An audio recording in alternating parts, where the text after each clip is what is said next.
இந்த பகுதியில் விரும்பத்தகாத சம்பவங்களை செய்து கொண்டிருக்கிறார்கள். தமிழக அரசாங்கம் அவர்கள் மீது கடுமையான நடவடிக்கை எடுக்க வேண்டும்.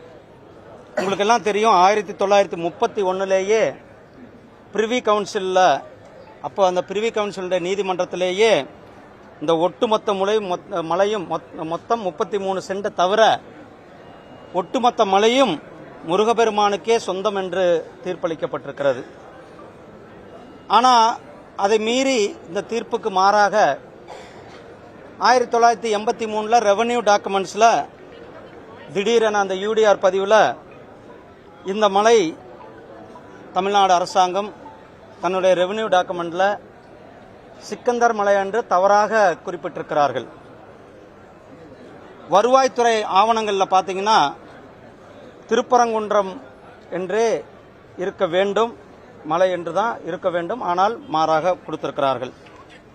1994 நடந்த நீதிமன்றத்தினுடைய ஒரு தீர்ப்பில் மலையில உச்சியில் 30 ஆண்டுகளாக இந்து சமுதாயத்தின் மேல மலை உச்சியில் கார்த்திகை தீபம் ஏற்றணும்னு சொல்லிட்டு இருக்கிறாங்க.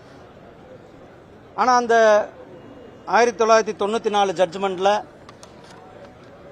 ரொம்ப தெளிவாக சொல்லியிருக்காங்க, இந்து சமய அறநிலைத்துறை மலை மேல கார்த்திகை தீபம் ஏற்ற வேண்டும் அப்படின்ட்டு சொல்லியிருக்கிற அந்த உயர்நீதிமன்ற நீதிமன்ற ஆணையை இந்து அறநிலைத்துறை மதித்து மலை உச்சியில், திருப்பரங்குன்றம் மலை உச்சியில் கார்த்திகை தீபத்தை ஏற்ற உடனடியாக முன்வர வேண்டும்.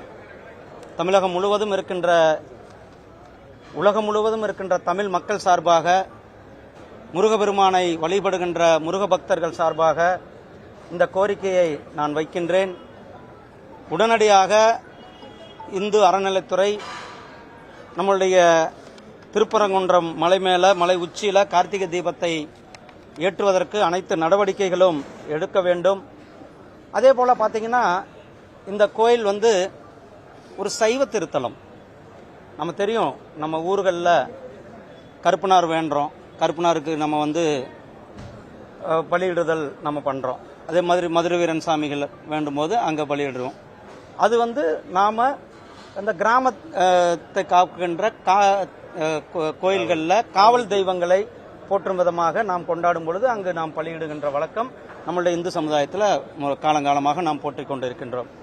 ஆனால் எந்த ஒரு முருக பெருமான் இருக்கின்ற இடத்திலேயோ அல்லது ஒரு சைவ வைணவ தலத்திலேயோ அல்லது ஒரு சைவ தலத்திலேயோ இந்த பலியிடுகின்ற சம்பவம் எங்கேயுமே கிடையாது. அப்படி இருக்கின்ற போது நாம திருப்பரங்குன்ற மலை மேல ஒரு விரும்பத்தகாத சம்பவங்களை நடத்த முன்வந்திருக்கிறோம் அல்லது அவர்களை உடனடியாக தமிழ்நாடு அரசாங்கம், காவல்துறையானது அவர்கள் மேல நடவடிக்கை எடுத்து அவர்களை கைது செய்யப்பட வேண்டும். இங்க இருக்கின்ற மக்கள் அமைதியான மக்கள், அனைத்து தரப்பும் சகோதரர்களாக போற்றுக் கொண்டிருக்கின்ற நாம் அனைவரும் சகோதரர்கள். இங்கு இருக்கின்ற பொழுது நாம் யாருடைய மனதையும் புண்படுத்தக்கூடாமல், ஏன்னா பெரும்பான்மையான மக்கள் இந்து சமுதாயத்தை மக்கள், அவர்கள் அவர்களுடைய வழிபாட்டு உரிமை, என்னுடைய வழிபாட்டு உரிமை காலங்காலமாக சைவ தலங்களிலோ அல்லது வைணவ தலங்களிலோ பலியிடுவது என்பது நடைமுறையில் எங்கேயுமே கிடையாது. அப்படி இருக்கும் பொழுது இங்கு அதை வேண்டும் என்று சொல்லிக்கொண்டு அந்த ஒரு முயற்சியை செய்தவர்கள் மீது தக்க நடவடிக்கை எடுக்க வேண்டும் காவல்துறை. இதை நாங்கள் எங்களுடைய முருக பக்தர்கள் சார்பாக தமிழ்நாடு முழுவதும் நம்ம ஏற்கனவே வலியுறுத்தி ஒரு மிகப்பெரிய பேரணி எல்லாம் கூட இங்கே நடத்தி நம்மளுடைய இந்து முன்னணி மாநில தலைவர் அவர்கள் தலைமையில் அவரெல்லாம் கூட கைது செய்யப்பட்டு, எங்களுடைய தலைவர்கள்லாம் வீடுகளிலேயே கைது செய்யப்பட்ட சம்பவங்கள்லாம் மிகவும் வன்மையாக கண்டிக்கத்தக்கது. ஆகையால் ஒரு நல்ல சமூக நல்லிணக்கத்தை ஏற்படுத்தும் விதமாக நாம் எங்களுடைய பகுதி, என்னுடைய வழிபாட்டு முறை, என்னுடைய வழிபாட்டு உரிமை, என்னுடைய சென்டிமெண்ட்டை யாரும் அவமதிப்பதோ அல்லது அதை மீறுவதையோ எந்த நேரத்திலையும் அனுமதிக்க முடியாது. அதனால் நாம் இந்த பகுதியில் நம்மளுடைய வழக்கம் என்ன, நம்மளுடைய நடைமுறை என்ன, அதை அனைவரும் பின்பற்ற வேண்டும். 1984 யூடிஆர் பட்டா மாறி இருக்குன்னு சொல்லியிருக்காங்க. அதுக்கப்புறம் தொடர்ந்து பல்வேறு போராட்டங்கள் இருக்கு. அதை கோர்ட்டில் இது பண்ணிருக்கீங்களா? சிக்கந்தர் மலைன்றதுக்கு பதிவு மாத்திரம் இதுதான் நாம தொடர்ந்து நடவடிக்கை எடுத்துக்கொண்டிருக்கிறோம். இனிமேல் நம்மளுடைய இந்து முன்னணி சார்பில் அதற்கான அனைத்து நடவடிக்கைகளும் நம்மளுடைய மாநில தலைவர் அவர்கள் இருக்கிறார்கள். தொடர்ந்து அவங்க போராடி கொண்டு மக்கள் மன்றத்திலும் சரி நீதிமன்றங்களிலும் சரி தொடர்ந்து போராடி கொண்டிருக்கிறோம். நம்மளுடைய உரிமை, அந்த உரிமையை பாதுகாப்பதற்கு அனைத்து நடவடிக்கைகளும் எடுக்கப்படும். சார், அந்த தேசிய கல்விக் கொள்கையில வந்து அதை பின்பற்றினா தான் நிதி வந்து வழங்கப்படும் சொல்லி நிதியமைச்சர் சொன்னது வந்து பல்வேறு அரசியல் தலைவர்கள் எதிர்ப்பு கண்டனம். தேசிய கல்விக் கொள்கையை பொறுத்தளவு நான் காலையிலேயே ஒரு மிக முக்கியமாக சொன்னேன். இந்த தேசிய கல்விக் கொள்கை ஏதோ ஒரு நாளில் 2 நாளில் கொண்டு வந்தது அல்ல. 40 ஆண்டுகளுக்கு பிறகு இன்றைய காலகட்டத்திற்கு நம்மளுடைய தமிழ்நாட்டு இளைஞர்களாகட்டும், இந்தியா முழுவதும் இளைஞர்களாகட்டும், உலக அளவில் இருக்கின்ற சந்தை நிலவரம், இன்னைக்கு மார்க்கெட், உலக அளவில் இருக்கிற மார்க்கெட் நிலவரத்திற்கு நாம உலக அளவில் காம்படிட் பண்றதுக்கு, போட்டி போடுற அளவுக்கு நம்மளுடைய இளைஞர்களை தயார் செய்ய வேண்டிய பொறுப்பு நமக்கு இருக்கிறது, கடமை நமக்கு இருக்கிறது. அதே போல இந்த புதிய கல்விக் கொள்கையானது சர்வதேச தரத்தில் ஆராய்ச்சிகளை ஊக்குவிக்குவதற்கும், நம்மளுடைய மாணவர்களை சர்வதேச அளவில் அவர்கள் பங்களிப்பை கொடுப்பதற்கான ஒரு ஊக்குவிப்பை கொடுப்பது தான் நம்மளுடைய புதிய தேசிய கல்விக் கொள்கை. இதை விட கூட முக்கியம், புதிய தேசிய கல்விக் கொள்கை நம்மளுடைய தாய்மொழியை ஊக்குவிக்கின்ற தேசிய கல்விக் கொள்கை.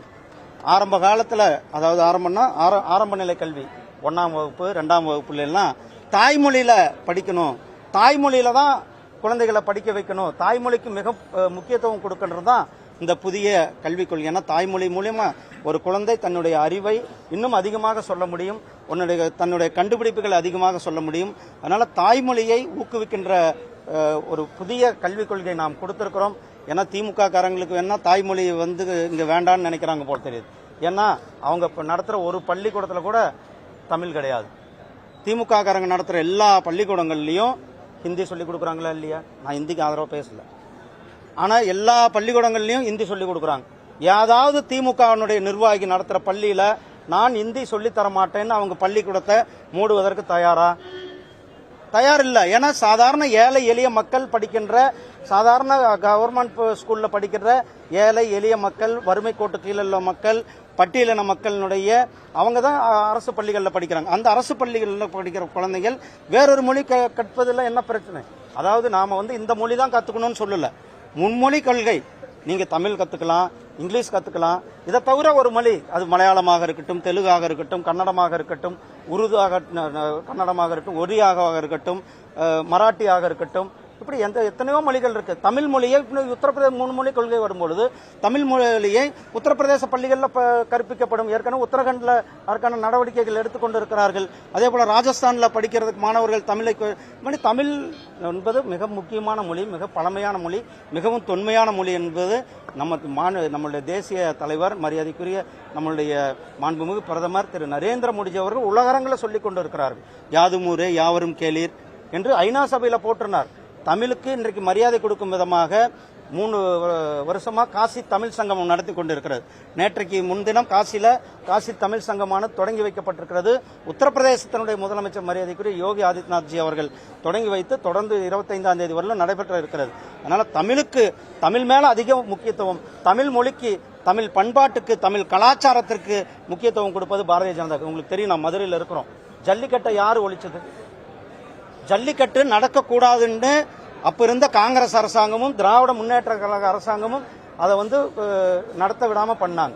ஆனால் நம்மளுடைய மாண்புமிகு பிரதமர் திரு நரேந்திர மோடிஜி அவர்கள் தலையிட்டு ஜல்லிக்கட்டு தமிழர்களுடைய உரிமை, ஜல்லிக்கட்டு தமிழர்களுடைய வீர விளையாட்டு, ஜல்லிக்கட்டை கொடுத்த ஆக வேண்டும் என்று நம்மளுடைய மாண்புமிகு பிரதமர் திரு நரேந்திர மோடிஜி அவர்கள் கொடுத்தார். அதனால தமிழ்நாட்டு மேல, தமிழ் மக்கள் மேல, தமிழ் பண்பாட்டின் மேல அதிக பிரியம் உள்ளது பாரதிய ஜனதா கட்சி, எங்களுடைய பிரதமர் அவர். இல்லப்பா, மத்திய அரசு திட்டங்கள்ல வந்து எந்த விதமான தமிழகத்துக்கு எந்த விதமான நிதியும் ஒதுக்கீடு இல்லைன்னு சொல்லிட்டு பொதுவாக நேற்று விளக்கமா நாங்க சொல்லியிருக்கோம். கிட்டத்தட்ட 11 லட்சம் கோடி ரூபாய் கடந்த 10 ஆண்டுகளில் கொடுத்திருக்கோம். உங்களுக்கு ஒரு சின்ன உதாரணம் புரிதலுக்காக சொல்றேன். 2009 2014 வரலும் ஆட்சியில் இருந்தது யாரு? யூபி அரசாங்கம். 2009 2014 வரலும் யூபி அரசாங்கம். யூபி அரசாங்கத்தில் மிக முக்கியமான யூபி அரசாங்கத்தையே திருப்பி போடுற அளவுக்கு அதுல ஒரு டிக்டேட்டர்ஷிப்பாக இருந்தது திமுக கவர்மெண்ட். திமுகவினுடைய கூட்டணியில் இருந்தப்போ அந்த 5 வருஷத்துக்கு ரயில்வே துறைக்கு ஒரு சும்மா சாயம்பல் தான் கொடுத்தோம். மற்ற 5 வருஷத்துக்கு ரயில்வேக்கு கொடுத்த வெறும் தொகை 5 வருஷத்துக்கு வெறும் 800 கோடி ரூபாய்.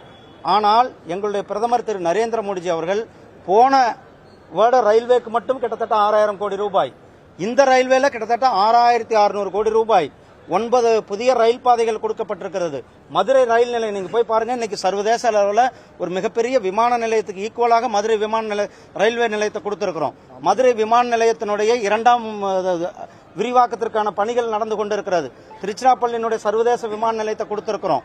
அது இல்லாம தஞ்சாவூர், வேலூர் மாதிரி, சேலம் மாதிரி ஊர்களில் விமான நிலையக்கான பணிகள் நடந்து கொண்டிருக்கிறது. மதுரையில் எலிவேட்டட் ஹைவே நாம் போட்டிருக்கிறோம். நத்தம் அந்த பகுதிக்கான ஒரு எலிவேட்டட் ஹைவே.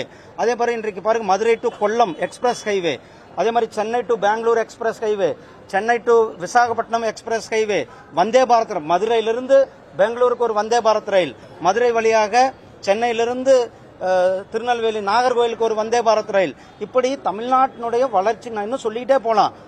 தமிழ்நாட்டுக்கு நம்ம என்ன பண்ணியிருக்கணும், கிட்டத்தட்ட 11 லட்சம் கோடி ரூபாய் நிதி நம்ம கொடுத்திருக்கிறோம்.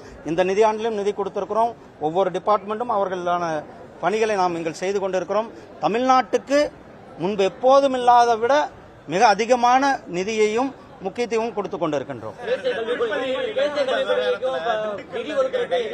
ஆனா யாராவது ஒரு கேள்வி சொல்லுங்கண்ணா.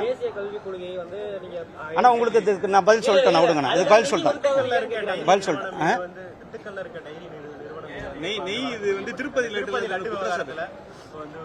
கைது பண்ணியிருக்காங்க. இது வந்து உண்மையாலுமே வந்து மிகவும் ஒரு வரவேற்பத்தக்கது. நான் ஏற்கனவே இப்போ சொன்னேன், இங்கே வந்து நம்மளுடைய திருப்பரங்குன்ற மலையில் என்ன நடக்குது. நான் பெருமாள் பக்தர், எங்கள் குலதெய்வமே பெருமாள். நான் மாதத்துக்கு ஒரு முறை திருப்பதிக்கு போகிறோம். எப்படி என்னுடைய மனது புண்பட்டிருக்குன்னு பாருங்க. ஒரு கலப்படமான பொருளை நம்மளுடைய பெருமானுக்கு, ஏழுமலையானுக்கு படைக்கின்ற நெய்யில ஒரு கலப்படத்தை செய்ததை, அது விலங்குகளினுடைய கொழுப்பை கலப்படம் செய்ததை எந்த விதத்திலும் ஏற்றுக்கொள்ள முடியாது. அவர்களை கைது பண்ணியிருக்கிறார்கள் சிபிஐ. அவர்கள் மேல இன்னும் நீதி சட்டப்படியான நடவடிக்கை எடுக்கும். தமிழக அரசோட வரி பணங்கள் மட்டும் மத்திய அரசுக்கு தேவைப்படுது. ஆனா புதிய தேசிய கல்விக் கொள்கை ஏற்றாதான் நாங்க நீதி தருவோம்ன்றது கொஞ்சம் பாருங்க. அப்படி அதுதான் சொல்றேன். நான் வந்து நேற்றைக்கு முன்தினம் நம்மளுடைய கல்வித்துறை அமைச்சர் ரொம்ப தெளிவா சொன்னார். பிஎம்சிரியில் நீங்க கையெழுத்து போட்டு பின்வாங்கியிருக்கிறீங்க. அதாவது பிஎம்சிரி இன்றைக்கு ஒவ்வொரு அரசு பள்ளிகளிலையும் கூட தரம் உயர்த்துவதற்கான வேலைகளை நம்ம பிஎம்சிரி ஆனது செய்து கொண்டு, நீங்கள் நீங்க எல்லாருக்குமே ஒரு நிதி கொடுக்கறதா இருந்தா அந்த ஒவ்வொரு நிதியிலையுமே ஒரு கண்டிஷன்ஸ் இருக்கும். அந்த கண்டிஷன்ஸை ஒத்துக்கிட்டா நாங்க முழுமையான ஆதரவு கொடுக்கிறோம் அப்படின்றதா நம்மளுடைய கல்வித்துறை அமைச்சர் சொல்லியிருக்கிறார். நாங்க எந்த இடத்துலையுமே அவர் வந்து நிதி கொடுக்க மாட்டோம் அப்படின்னு சொல்ல. ஆனா ஒரு திட்டத்திற்கான கண்டிஷன் என்ன, அந்த கண்டிஷனை நீங்கள் கையெழுத்து போடுங்க. நாங்கள் உங்களுக்கு தமிழ்நாட்டுக்கு தேவையான அனைத்து ஒத்துழைப்பும் முழுமையான நிதியும் கொடுக்கப்படும் என்று சொல்லியிருக்கோம். நன்றி அண்ணா.